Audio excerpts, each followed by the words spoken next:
നിങ്ങൾ എനിക്ക് വോട്ട് മേടിച്ചു തരാനാണെങ്കിൽ വോട്ട് ചെയ്യുന്ന പൗരനോട് എന്താണ്? നമ്മൾ യുദ്ധത്തിനല്ല ഇറങ്ങിയിരിക്കുന്നത്. ബൂത്ത് പ്രസിഡന്റിന്റെയും ജോലി എന്ത്? അങ്ങനെയാണെങ്കിൽ പിന്നെ എന്തിനാ അടുപ്പിക്കാത്ത സ്ഥലത്തേക്ക് എന്നെ കൊണ്ടുവന്നത്? എന്താവശ്യത്തിനാണ്? നിങ്ങൾ എനിക്ക് വോട്ട് മേടിച്ചു തരാനാണെങ്കിൽ വോട്ട് ചെയ്യുന്ന പൗരനോട് എന്താണ്?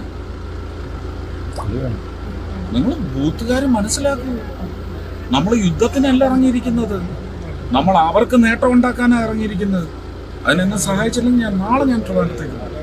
ബൂത്ത് പ്രസിഡന്റിന്റെയും ജോലി എന്ത്?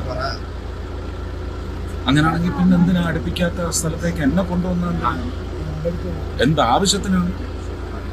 നിങ്ങൾ എനിക്ക് വോട്ട് മേടിച്ചു തരാനാണെങ്കിൽ വോട്ട് ചെയ്യുന്ന പൗരനോട് എന്താണ്? നിങ്ങൾ ബൂത്തുകാർ മനസ്സിലാക്കൂ, നമ്മൾ യുദ്ധത്തിനല്ല ഇറങ്ങിയിരിക്കുന്നത്. നമ്മൾ അവർക്ക് നേട്ടം ഉണ്ടാക്കാനാണ് ഇറങ്ങിയിരിക്കുന്നത്.